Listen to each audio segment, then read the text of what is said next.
excuse for anyone not to vote in the state of New Jersey if you're eligible to do so. I have an idea, Mr. Speaker. I think we could get together. I can't wait to hear it. Yeah, I think there's something we can agree on, what they call in politics an 80-20 issue, and it's voter ID. 80% of people favor voter ID where 20% don't. Let me help you. I have an amendment here, Mr. Speaker. I think we could all celebrate, and then I would suggest, Mr. Speaker, then we just stop and get out of here. If we could all agree that voter ID and amend this bill, I think it would be a really good way to show unity to our state at a time when there seems to be so much disagreement. The New Jersey Statehouse Watch is on. From Trenton, we explain what's happening inside the Statehouse, speaking directly with legislators, policymakers, and budget experts to bring you the facts behind the decisions. There's no doubt that energy bills are about to skyrocket this summer. $300 million to Newark billionaires, that ain't cutting it for rural New Jersey. Enough of it. Madam Clerk, please on the machine for a vote. Received 46 votes in the affirmative, 25 in the negative, and 0 abstention. We break down bills as they move through the New Jersey legislature before they become law. With your hosts, Jack Brangan and Constance Ditzel. So stick around. Here's Jack and Connie.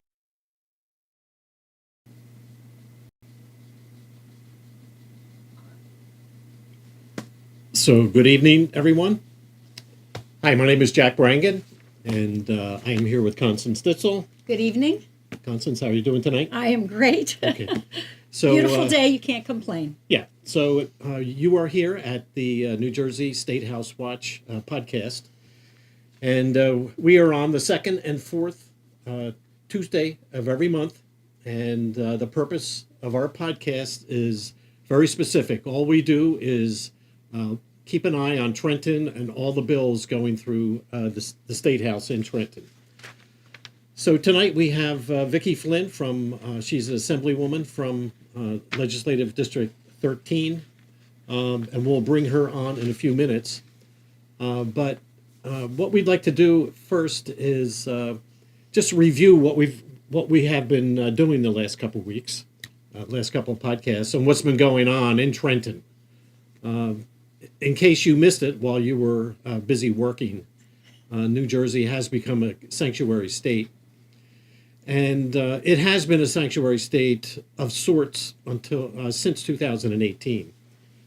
But since Mikey Sherrill became governor, the Democrats have really nailed it down very tight as far as being a sanctuary state. Because what they did was they added on a couple more bills. One was called the Data Privacy Act. Now, this is in addition to what was there already, but the Data Privacy Act, you might think the Jersey taxpayer that this bill would keep your data private, but this is not what this bill does at all. What this bill does is keep the data private of illegal aliens.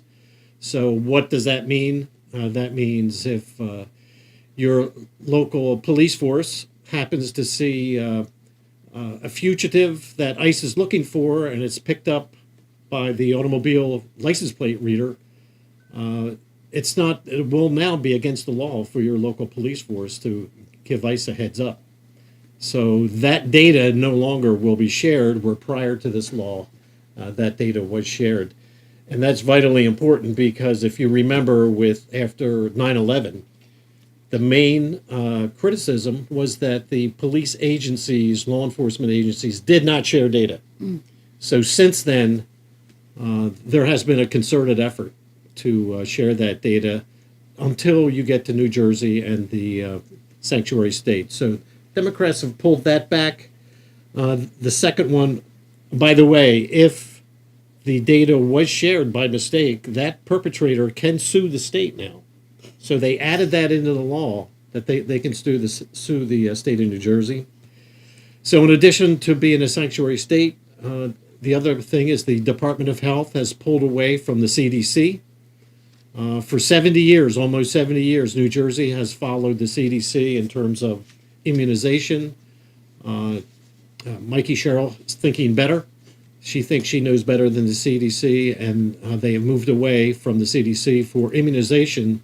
So your family, your children's immunization schedule now will be controlled by the New Jersey Department of Health, which, by the way, if you compare it to the CDC, which has 70,000 people, the Department of Health here in New Jersey has 5,000. The CDC has probably some of the smartest people in the world. I'm sure the ones in the Department of Health are very good. But the CDC has doctors that are doing groundbreaking research. The other thing that has happened is there's a bill that we're going to talk about a little bit towards the end called the John Lewis voter bill. Now, you think you might understand how voting works with the mail-in ballots and everything. Well, all this is going out the window. Everything's going to change with the John Lewis voter registration bill. So this is one that we'll spend a little time towards the end of the show, and maybe you could talk about the show itself. Right. What we are going to talk about tonight, we cannot get away from the state school district funding. Right. It's in every town. It's in every school board meeting. It's on the cover of all these local papers. This is a big deal. We dove into it last time with Dawn Fantasia in Assembly, and this is probably going to be touched on a couple of times. We're going to talk about this again tonight. This is very important. And as Jack already said, we're going to talk about the John Lewis voter bill. And this is kind of came as a surprise to us because this was voted on the day that the sanctuary state bills. We sat through all that on March 23rd. It was a rainy day. We were at a rally outside. We came in, we listened to the roll call, everything that went on, and I'm ready to click off and, this comes up. I was a little surprised about that. Yeah. So this is going to be talked about because we can't talk enough probably about the whole voter ID situation. So I think I'm going to introduce our guest because she knows about all of these things. Could you bring Vicky out? Bring her out of the green room.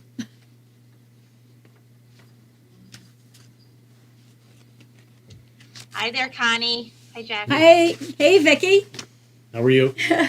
So thanks for joining us. I just want to ask you to give us a very quick bio. What got you into Assembly? What's LD 13? What are your towns? And what's kind of the hottest thing on the floor this week? So thank you. Welcome to Middletown, New Jersey. This is where my legislative office is. I'm honored to represent 16 beautiful towns in Monmouth County. We commonly refer to as like the Bay Shore. It's like where Sandy Hook is kind of next to. We go down to Monmouth Beach, West Long Branch, Oceanport, Monmouth Beach. Oceanport's exciting because that's where the new Netflix studios are being built. So I have that. I also have a beautiful racetrack in our district that we love to go and support, Monmouth Park, and they had a great grand opening this weekend. So I would encourage everyone to go out there. And then like where I live, Homedale and Marlborough out there in Aberdeen, it's kind of this mixture, but I live on the side of Homedale that has a lot of farmland still that I know my local officials are desperately trying to protect from overdevelopment. Like Middletown too. I mean, huge town of Middletown, and that mayor and council have been working tirelessly to prevent it from overdevelopment. And all the way to like Rumson, Little Silver, that area. It's a beautiful, beautiful district. Monmouth County is beautiful, and it's also very Republican. So I think that's why we're able to keep it as beautiful as it is. No doubt. Where we are, Camden County is very blue in our neck of the woods. But so the hot topic, go ahead. The hot topic. Yesterday I actually went down. I did not have a committee meeting in Trenton, but I did go down and visit because a few of my constituents were down there. There was a hearing. The Senate Labor Committee had a hearing on this new independent contractor rule. The Department of Labor has introduced, they introduced and now have adopted a new rule to carry over from the Murphy administration, which does put in place a pretty strict rule as to whether or not you're operating as an independent contractor rule. And the goal of that rule by most critics is that it will wrongfully convert people who have been operating. And we have I think the number is 1.5 million people in New Jersey operate as an independent contractor. And the fear is that they are going to have these people be subject to audits lengthy audits and maybe be deemed employees of these companies for which they work in an independent contractor role. So that is a big topic. I went down there to support my constituents. I also went there to speak to the union folks who are in favor of this rule, because look, if there's bad things happening in that field that requires some attention, then the Department of Labor should do something about that. But instead, they're looking to, and they have put in place a rule that's overreaching. And I think it's going to capture way too many people that do depend and hurt companies by having all these people be wrongfully deemed employees. And so we're trying to fight back against that. And my running mates, Jerry Schaffenberger and Declan Scanlon, we have what we call concurrent resolutions in place that would invalidate that rule. It's commonly referred to as a legislative veto. It's not effectively that, but the legislature has this power to invalidate a rule adopted by the executive branch, which happened here in the Department of Labor, by saying it's contrary to the statutory intent, that we, the legislature, have not given that administrative agency the power to do what it did. And we have a bill in place that can effectively invalidate it. And both the Senate and the Assembly adopt it, then the rule is invalidated. Right. Wow. So if they're employees, then they will have the Social Security, Medicare, everything taken out of their paycheck. Yeah, or is that an underlying desire, a way to get more money into these programs that are suffering? Yep. Yeah, I mean, I think that's one of the goals. Yeah. But the problem is, I think the backlash will be, like, for instance, I have a client who works with Pfizer in a consulting capacity as an independent contractor. He's a professional, a doctor. And in this, I believe even in that situation, they would apply it to that person, and that person would then be deemed an employee of Pfizer. Now, Pfizer would have to pay all these taxes, and Pfizer might say, you know what, I'm not going to even deal with that. I'm not going to have that person in consulting capacity. I'm just going to take that work that I was having done here in an independent contractor capacity and give it to this other employee and overburden that employee. So again, when the other thing that we're coming out in the budget here, we have one of the highest unemployment rates in the country right now. And I don't think we're pushing the economy along by putting in place a rule like this that is really anti-business. It's going to strangle. Yeah, many times these consultants come on board because they have a particular skill that is not found in the company anywhere. Right. So if they'll come in from, for 2 to 3 months or 4 months, the company doesn't want to hire them, and they don't want to be hired. Right. They are happy when they choose a line of work like that. They have a tremendous amount of freedom because they'll work 3 or 4 months. Usually they get paid more than regular employees. That's another minus. If he's forced to become, an employee, his salary is going to go down. Yeah. So there was almost 10,000 comments submitted in this administrative rulemaking process, and 99% of them were against it. The Department of Labor has pushed that aside as saying, well, they were all repetitive, so maybe it's not that much. It doesn't. Look, I haven't met one of the many different business makers, innovative people in this state that I represent that haven't told me that this is a job killer. This is not good for the economy. Look, if there's an issue we need to address in a specific sphere of industry, let's address that. And the legislature's happy to do it. Let's not one of the things is Uber, for instance. Uber, the ride sharing apps and all that. And the Department of Labor has been, engaged in enforcement against them from basically saying that all of these drivers that they have they're really employees. They're not independent contractors. And Uber and Lyft and all of them are pushing back on those enforcement actions. There's been some significant settlements reached between Uber and the Department of Labor on this. But if that's something you want to address, then let's address that legislatively. Let's not make sure like the working mom who wants to have a flexible schedule, or even me, like I'm a lawyer who has a husband who works at a company that has health insurance and everything else. I don't need to be an employee then of some other law firm at this point in time, because right now I'm a legislator, so I need flexibility with my schedule right now. No law firm. There's not many law firms that want to deal with the schedule of a legislator who is busy. So being an independent contractor, we have contracts, but we act in that capacity, in a similar capacity, by doing different, work for different clients. That doesn't mean I'm an employee of all of my clients that I happen to provide legal services for. And that's the fear right now. And Well, we know what's going to happen. I mean, California did this, and there were tremendous layoffs. yep. So, Yeah. so there should not be any surprise about what's going And to I happen. think there was about 100 statutes passed to provide exemptions to various fears of the industries. And I'm sure a lot of lobbying that went around with that, a lot of campaign financing and fundraising to support those statutory exemptions. But that's what happened. Yeah. We don't have time here in New Jersey to be doing that. We got to focus on getting this economy working, focusing, as you said, Connie, about the state funding formula. I would love for someone to sit down and want to talk about that. Talk about the state health benefits plan that both our local and state and county workers throughout the state get, and it's a tremendously in financial straits. That's what we should focus on. We should focus on the fact that there's these whole, our municipalities are stretched way too thin. We have a lot of things that we already need to focus on. Let's try to make sure, and I said this, I subbed it on the labor committee last week. I said, I think we should have every purpose section of any statute that we adopt right now should identify whether or not it's going to make New Jersey more affordable. They say there's a lot of this talk about, we're going to do A, B, and C to make New Jersey more affordable. Well, I haven't seen it yet. We're not making New Jersey more affordable. And every time we go down there in Trenton, we kind of make it less affordable. Not we, my Republican friends, but like my friends on the other side of the aisle. They go through a lot of effort to pass laws that just make New Jersey less affordable. And that's why we have to really just, I believe, become way more focused on our job down there to make New Jersey more affordable. Yeah. Since we've been doing this little podcast, we're in episode 5, you're number 5.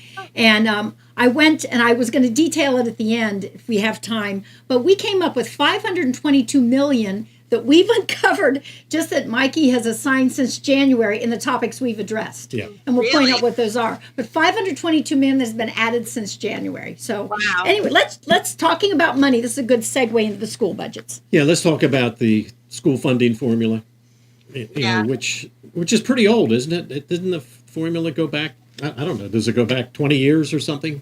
I think it's pretty old. It was during Governor Christie's term. A deal was reached with the legislature at that point to kind of deal with the issue with funding formula. They needed to address it. And the issue was there was many schools who were there was a lot of haves and have-nots, and the have-nots were not getting any school funding for several years. And it seemed to not be not fair. So this formula was developed, which no one can recite with any type of knowledge. Me sitting on a school board for 8 years, so anyway, long time. I can't tell you what it has something to do with enrollment. It has something to do with your, your socioeconomic picture. It has something to do about a lot of things, but it makes no sense. It seems like every year you don't get it. So in the town that I lived in, Homedale they would have said under S2 would have been a winner because we were not getting state funding for so long. So we would start getting it towards the end of that funding formula going out, like phasing out. And the people who were getting way too much for a long time would start phasing down and would give them this ability to do that. Well, in the middle of all that, we had COVID, and that was a killer for school districts all throughout the state. And so people were using their COVID funding to fund things when our school got COVID funding, we knew it was very limited to something that was like a one-time, one-off, right? You don't want to, you get $150,000 to fund something. Well, you're going to have to you get it once. Next year, you're going to have to go to the taxpayers to get that $150,000. Yeah, everybody knew ahead of time this was one time. Yeah, the people who were starting to lose money in that funding formula, apparently rightfully so, started using that COVID money to fund that. And then now we have school districts throughout the state, and so many in my district and elsewhere, who never really got the benefit of that S2 formula. Were never receiving the funding that they were supposed to do, or they were in this boat of using all of this money that they got for COVID, and now they're like, oh wait, we're not getting it anymore. Who am I going to go to? the property taxpayer. And I believe it was totally drawn up to hurt towns like towns I represent, towns that have Republican representation. They don't get their fair share. Like the year that Middletown, a huge school, again, one of my biggest towns, they have 2 high schools in this town. Now, the year that they were about to receive, more in-state funding, like they went from one year, they got a lot of funding, the next year we're going to get that plus a lot more. The Department of Education came in and said, oh, wait, we're going to cap the amount that you're supposed to get. So they got less. That's not fair. There was a lot of things and games that went on with that. One of the first things I argue, first things I stood up on the floor to argue about was there was a bill to give $45 million to a pilot program for electric school buses. I stood up on the floor with an amendment to say, guys and gals, we should not be talking about this. Why isn't this money going to something like high impact tutoring? Why isn't it, we're in the throes of the end of COVID. We know there's a learning loss. And people used to be like, shh, don't say learning loss. Yeah, I said there is learning loss. You could see it. Yeah. Why aren't we doing something like that? And instead, $45 million went to an electric school bus at the end of COVID rather than to these purposes. And that's because they're so unfocused. And everyone wants to kick the can down the road and not solve this problem. And we're about, 4 or 6 weeks out of adopting a budget with yet again not fixing this funding formula and having states and schools all throughout the district cutting programs, cutting budgets, raising property taxes to cover it. It's a disaster. Yeah, let me ask you about some of these school districts because, after all this, the reality on the ground, there are districts that are selling properties and raising taxes in Cherry Hill.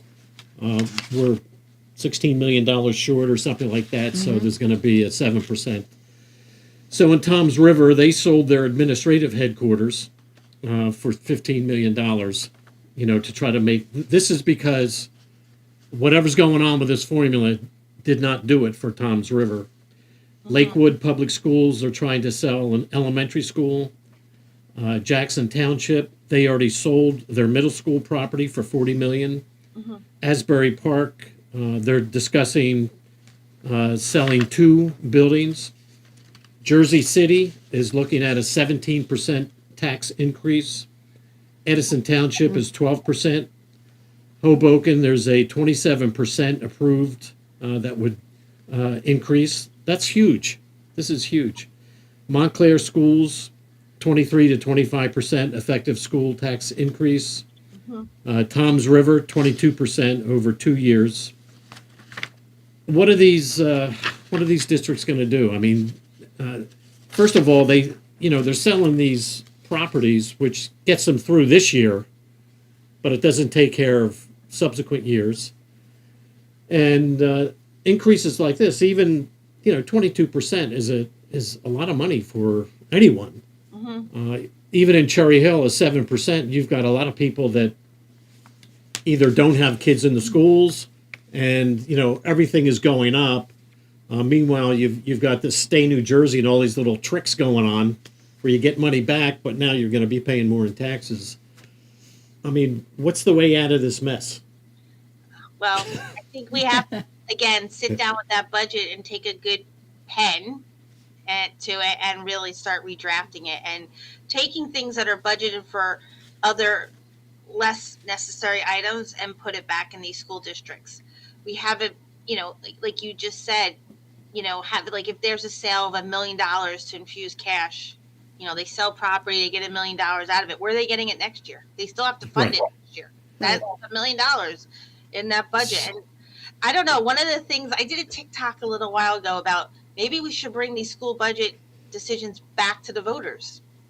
We used to vote on this budget in April. Right. And they moved it to they said, as long as you move your election to November, that's fine, but you have to stay within a 2% cap. Well, that promise has been blown through broken. And our taxpayers just aren't really given the full scoop. They're told that the federal funding is pulled, when in fact it was temporary COVID funding that was never meant to go on and on. So of course this is done to paint a bad stroke. And then on top of that, free pre-K isn't free. free pre-K is coming out of the pocket. And that's going to double down in a couple years when that funding runs out. And they apparently use some of the COVID funding for that. Yeah. So free pre-K. In fact, that's one of the things that was added in, 118 million for the free pre-K. Maybe Mr. Producer can put up that Cherry Hill newspaper clip. Have that available.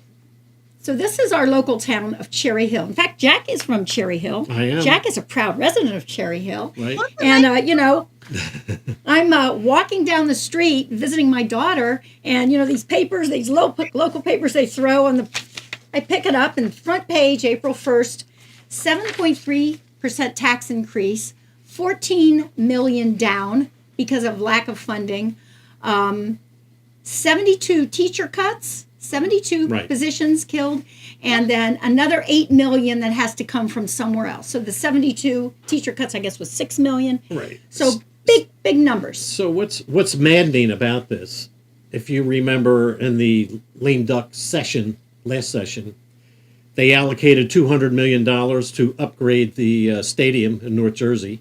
Mm-hmm. That was $200 million in tax credits. There was another $26 million that went to the World Cup for advertising and that sort of thing. This is, the priorities. I don't think they're serious about this. I don't think so either. I really don't. Look, as a school board, one of the things I ran on is that you could see the priorities of that school board by looking at their budget. And that's how we operated in Homedale. We were very strict about our spending. I would talking about pre-K, I did bring up the pre-K issue to the legislators pushing that through desperately. Number one, you were putting people out of business, young, usually women-owned businesses, minority-owned businesses who operate pre-K programs by doing this. That was number one. Number two, in a district like mine, our pre-K program, we ran it as an enterprise fund. So we would have people pay to go to pre-K in the Homedale School District.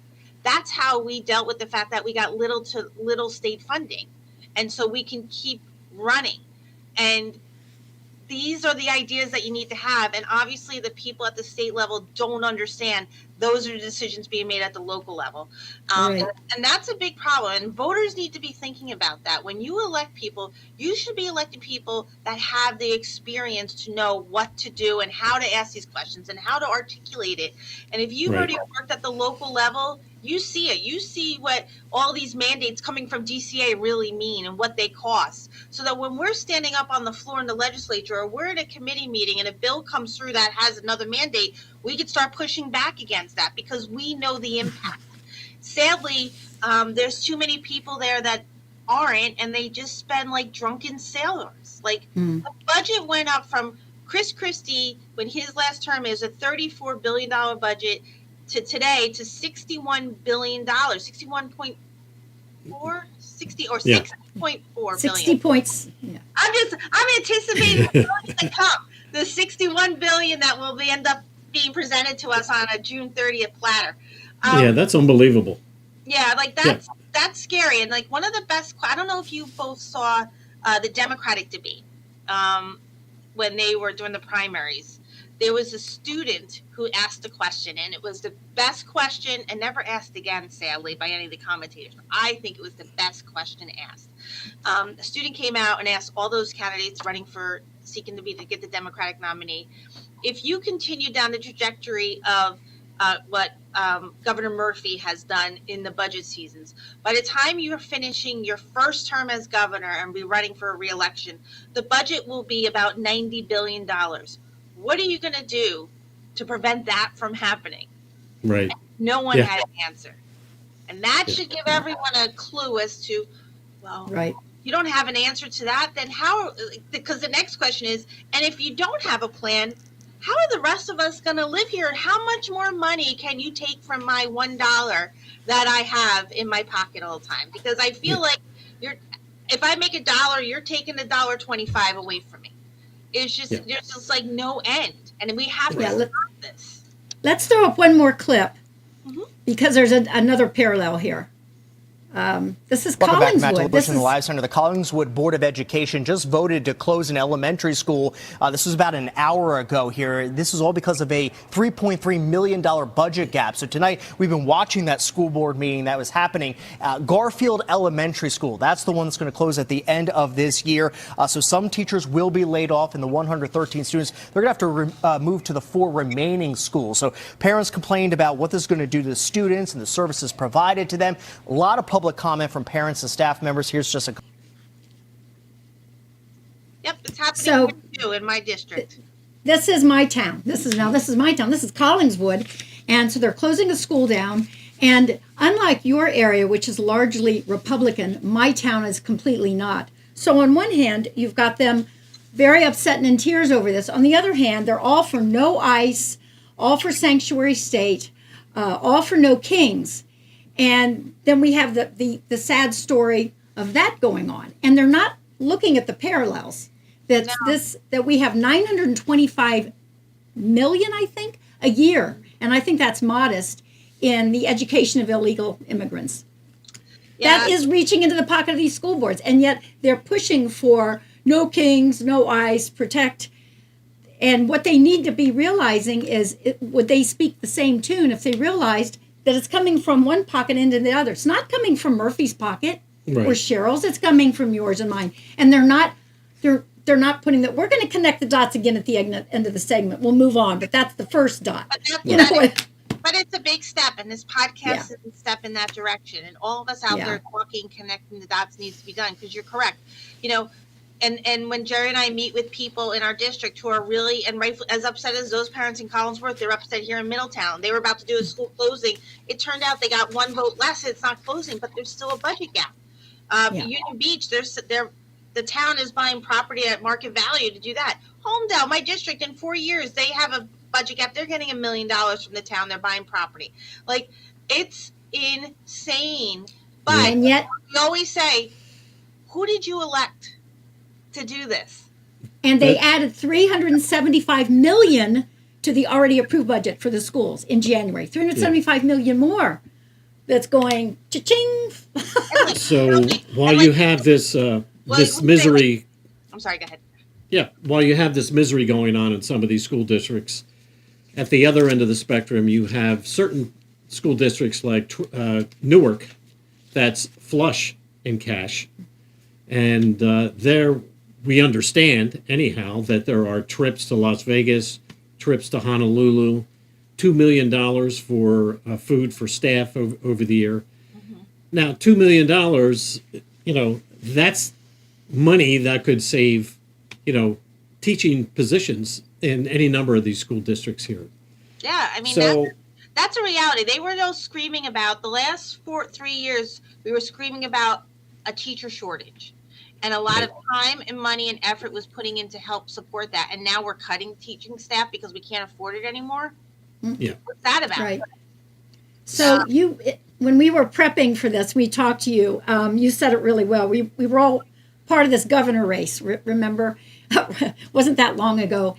And it was a very big deal that the Republicans made about the state being affordable. And like you said, the Democrats turned around and hijacked the term affordability, but it doesn't mean anything. It's just a word, and it's not being enacted. So they hijacked the word that everybody is concerned about, but we're not seeing that play out. Yeah, there's a certain part of me that wants to, present a solution here to the audience, how to fix this funding issue. I think there's an attitude problem in Trenton with the Democrats. I don't think they really care. They're not serious about this. Well, the only solution that you alluded to is who you elect. People, the independent voters and Democrat voters, they need to see the light here. You cannot be sending these people back to Trenton. You have to send Republicans in to right this ship before it's too late. Because it's going to get to a point, a couple more cycles, and we're going to be buried in some, just buried with bad legislation. So tell us about the John DeMaio bill. Isn't there a bill that... Yes. So John DeMaio, our leader, has a bill that we've all signed on to as Republican Assembly members that will not only try to equalize the funding formula. It will also provide property tax relief. And so that's what we've been proposing. Now, if the State House and the Democrats in the State House were worried about good government, they would present that bill up for discussion, or take the bill and slap their names on it and push it forward. But they're not. And that's what the voters need to understand. They're not even willing to discuss how do we make New Jersey more affordable by starting first with education funding. How are we going to make sure that these kids are getting an education, the teachers aren't losing jobs, they're getting, healthcare is not out of control, you're not having to move out of your town because your property taxes have gone through the roof. What are we doing about that? That should be a priority, and it isn't, because no one would even give the John DeMaio bill a moment in the education committee. Vote no to it. But my God, put it up. We've watched your sessions. As soon as you make an amendment to any bill, it's tabled, and then they vote on their bill. So the John DeMaio. This bill, it was introduced last session, right? Yes. Now, I don't want to sound like Jack. I don't mean to interrupt, but we do a lot of complaining and present arguments in the assembly, but we don't want to be presented as people who don't have ideas. We do. We want to solve these ideas. And about 10 years ago, that used to happen up till maybe 5 or 10 years ago. That's how things got done in Trenton. No matter who was whoever was in the governor's office or whoever was in the legislature, the parties used to work together. Now, and look, in this state, they all say it's Trump and we're the extreme party, and we're not in control in the State House. So you can't say that about me. It's the Democratic Party that is being ruled by its most extreme.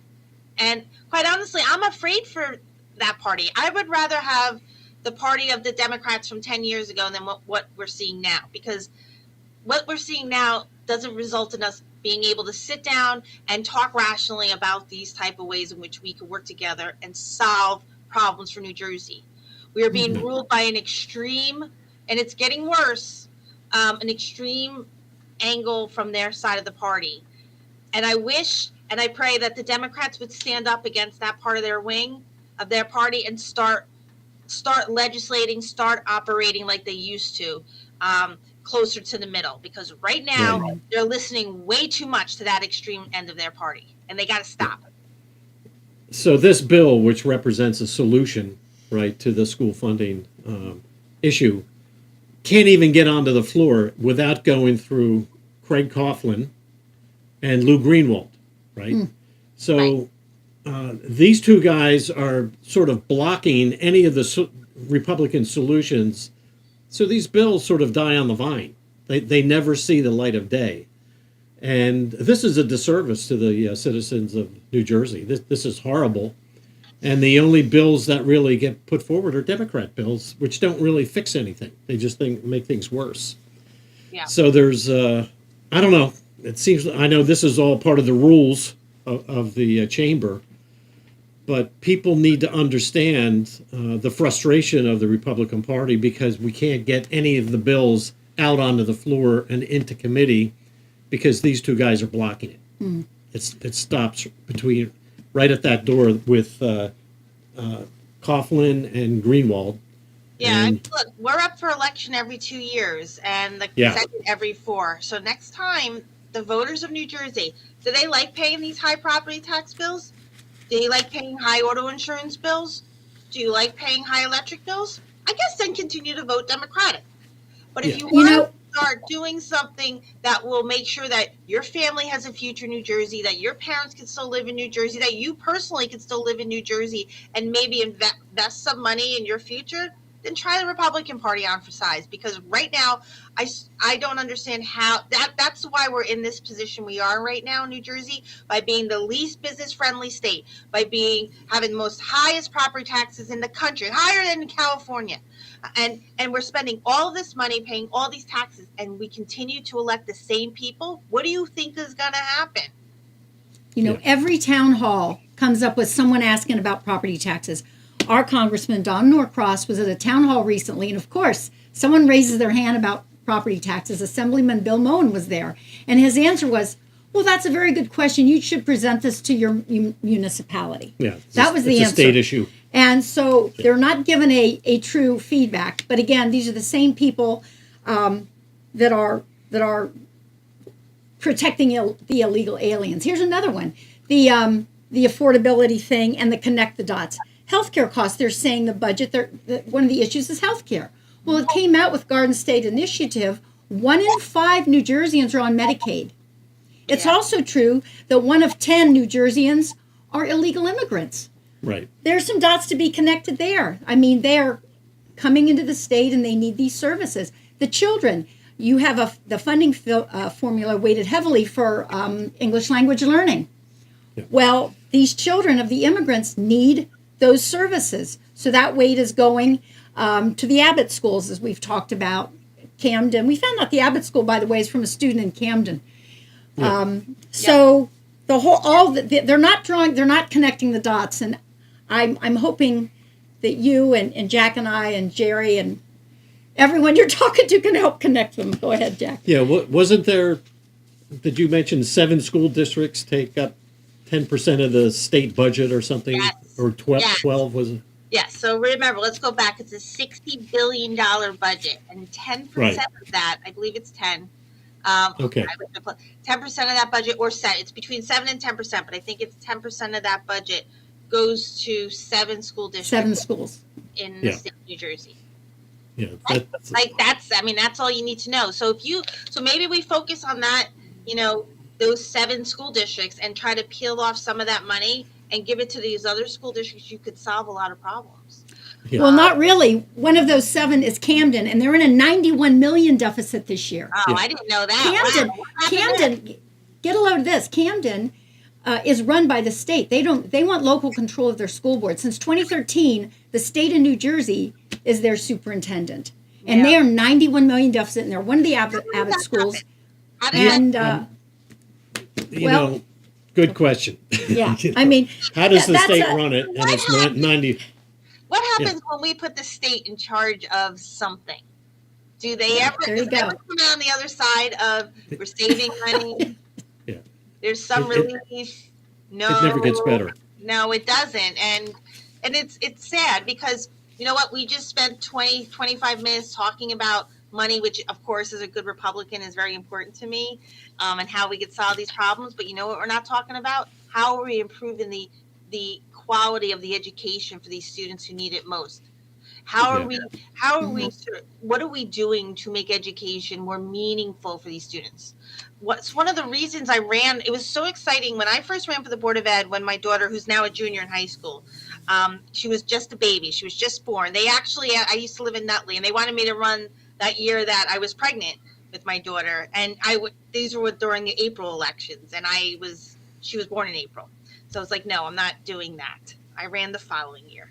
As a board member, it was a really exciting time because everyone was talking about innovation in education. How are we going to enhance the education?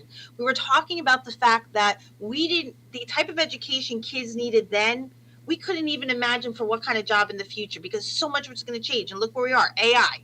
No one in the early 2000s were educating about AI, but we had, so what they did say was, but look, we have to make sure these kids are getting a quality education in math and science, because we believe that would set up kids for the best likelihood of success in their future. And Vicky, math and science needed to be a priority. And there was huge priority, money, funding, programming, to try to push that in to make it accessible to everyone. No one is talking about that anymore. 20 years, 15 years later, no one's talking about that anymore. We went to the Board of Education meeting in Trenton just last Wednesday. Yeah. The open comment for Board of Education, they're very proud about how many students they're graduating. Nary a word about how the basic skills are so poor in these top schools, Abbott schools. They talked about absenteeism as an issue. Okay, so the students are absentee.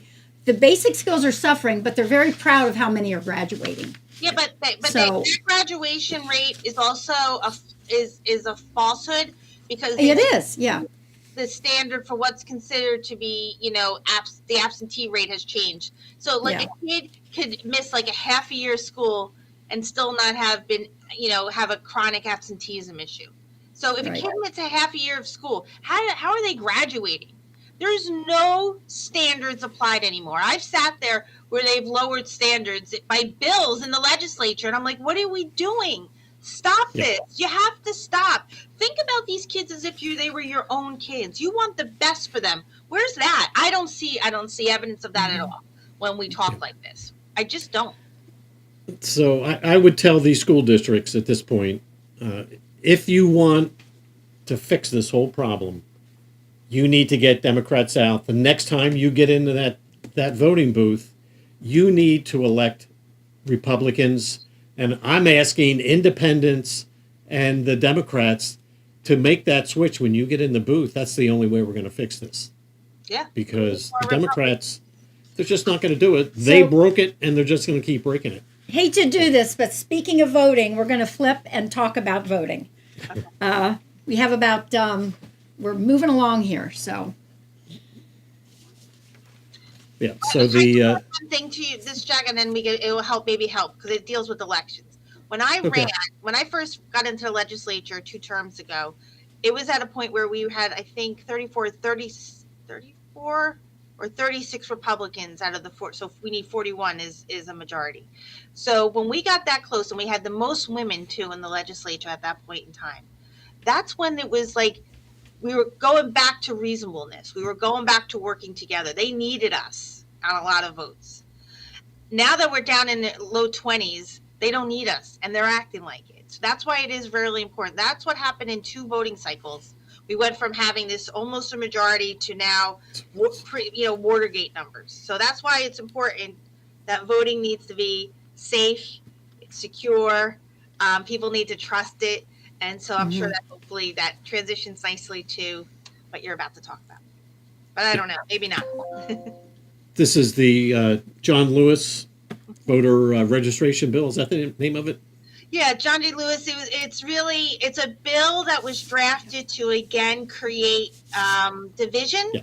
I believe there was a lot of talk about how there's voter intimidation, and we needed this bill, which is creating an entity within the Department of Treasury to look at voting patterns, to look at what's going on, and issue reports that would make sure that we didn't have voter intimidation going on in the state of New Jersey.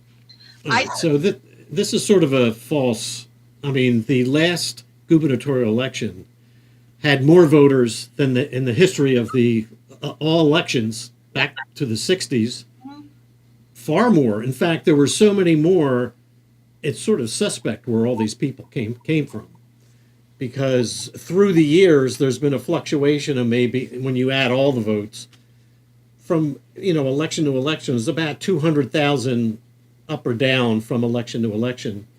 There were 700,000 more people that voted in this election that came out of nowhere, of which, by the way, Mikey Sherrill got 500,000 of those votes. Yeah. So the numbers are a little wacky here, but nobody's being intimidated, that's for sure.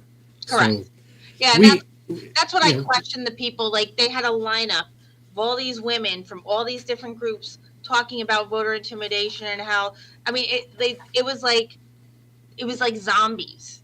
They were all talking from the same script in a very strange way with a very monotone vote, and talking about how democracy is at stake, and it's the end of democracy. I was like, I wanted to snap them and say, wake up. Where is there evidence of voter intimidation in the state of New Jersey? The Attorney General's office has lawyers at all the counties there to represent anyone who goes to try to vote, is prevented from voting. They could go down, get a free lawyer to go to the judge, and the judge will issue an order if you could show that you lived where you're saying you lived. All right, so we have a clip of Mike in Ganamort, and I just took a piece of it here. I can't watch myself, so. And this is like a laundry list of what's included in that bill. So does a good job.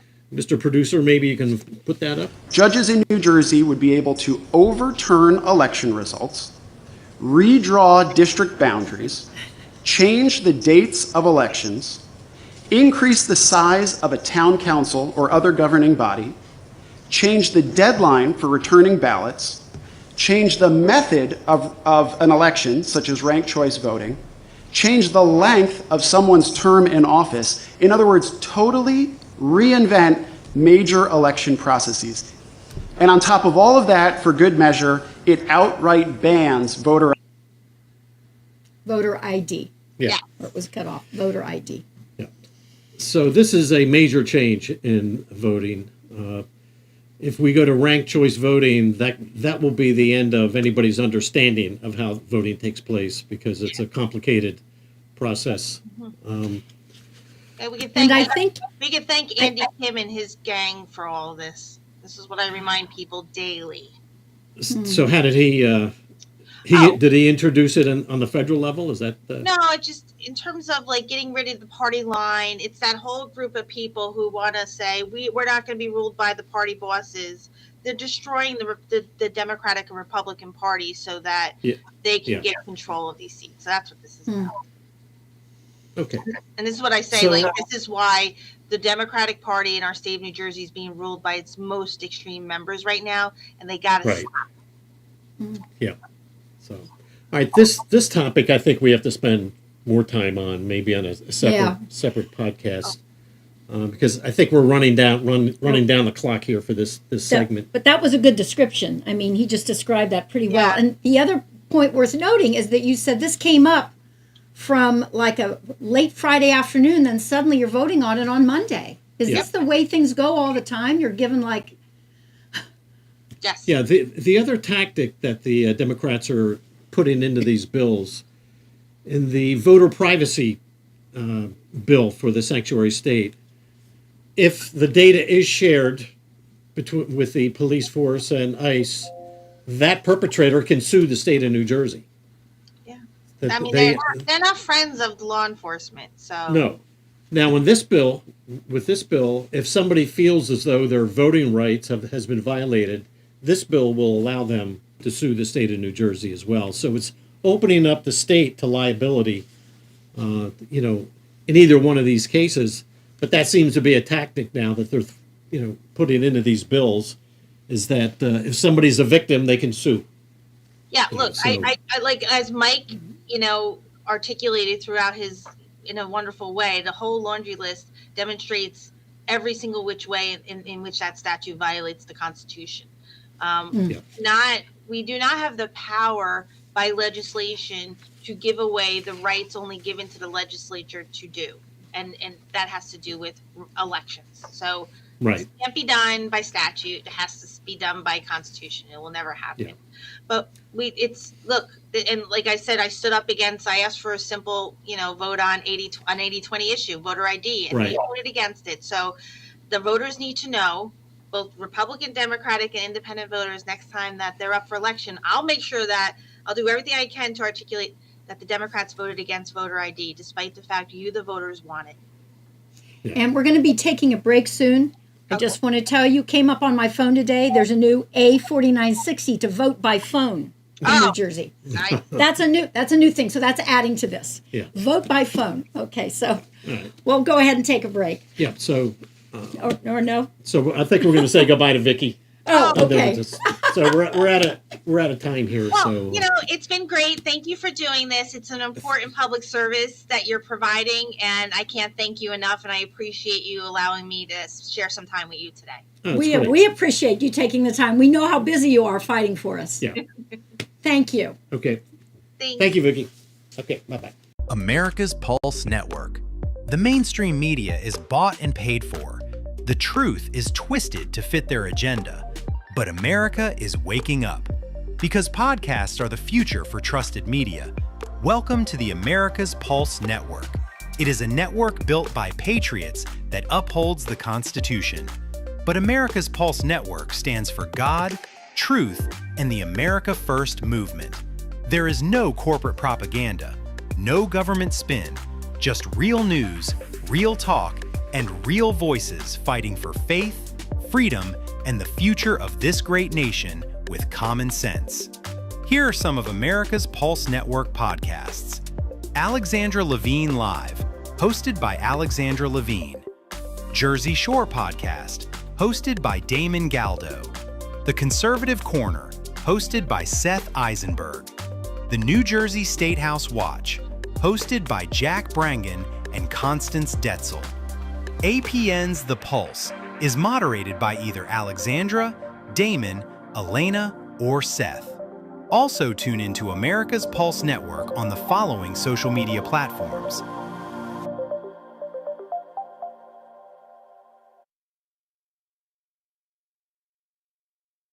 join the revolution, because the pulse of America beats for God and country.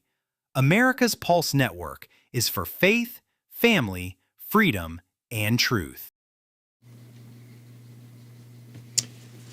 Okay, so we are back. We have a few minutes here.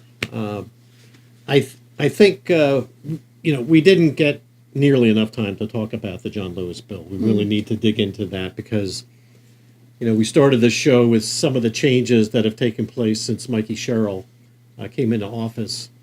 And, you go down this list, and now the whole voting process is going to change. And the power is going to shift from the local county Board of Elections to a brand new department that's going to be in the Department of Treasury that's going to be created, yet another department which this government can ill afford.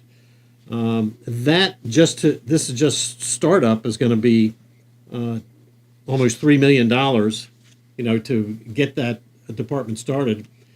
This is not a department that's going to stay small. No, so year no. after year, this is going to be another drain on this budget. And I really think we're at a part.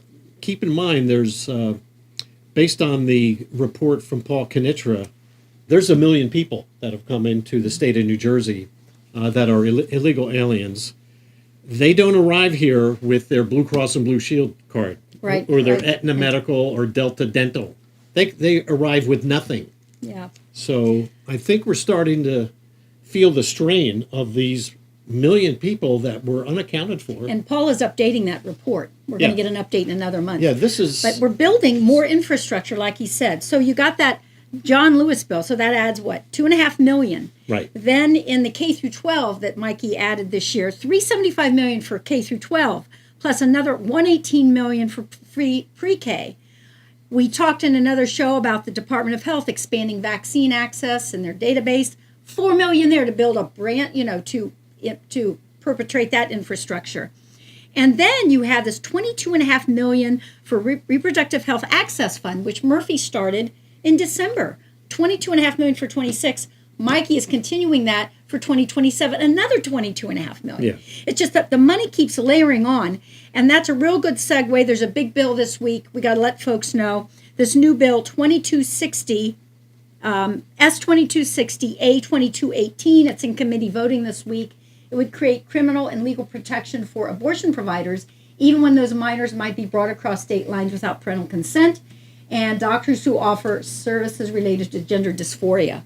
Our concern is we went to this New Jersey Coalition for Human Trafficking, and we found that human trafficking is very big at large sporting events. We have a big sporting event coming up with the World Cup. Right. So now we have this new law for the sanctuary state.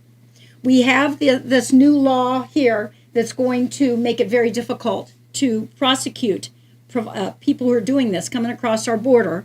We are going to be on the map for human trafficking. I'm sorry. It's a very sad statement.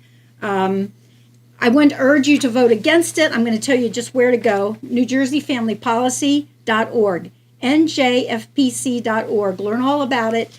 Get on there and urge your senator and your assemblyman to vote no. Okay. NJFPC.org, family policy. So we're getting the signal from Mr. Producer here. We have upcoming guests. We just had Vicky here, so on May 26th, we're going to have Brian Brangan. Brian is from LD 26. I'm not exactly sure where that is, but I'm sure it's close by. Mm-hmm. He is another advocate for the Republicans. Chris Russell, apparently he was, a lot of people know him. I've never met him, but he was a consultant to Jack Ciattarelli, and so I want to know what happened. And also, in general, just how these campaigns work. Yeah. We want to talk about that one specifically, but in general, a lot of people would love to hear how this behind the scenes. Right. works. And then on June 23rd, Audrey Lane, that'll be a discussion about, everything that we talked about tonight with Vicky boils down to the budget and money. And Audrey Lane can help us understand whether we're in good shape or really bad shape from a budgetary standpoint. Right. So I think that wraps it up for this podcast. I think it does. We could have gone into so many more things on that voter bill and the budget. Look at your local papers. A lot of it's in there about the budget. Keep an eye on them. Those little local papers are sharing an awful lot of information. Yeah. So thank you all very much for tuning in. And on May 26th, Brian Brangan, and we'll see everybody then. Good night. Thanks. Thanks for joining us on the New Jersey Statehouse Watch. Join Jack Brangan and Constance Ditzel every second and fourth Tuesday of the month at 7:30 p.m. Watch the show live at njstatehousewatch.com or listen anytime. Download the podcast on Apple, Spotify, Amazon Music, or wherever you get your podcasts. We'll see you next time on the New Jersey Statehouse Watch.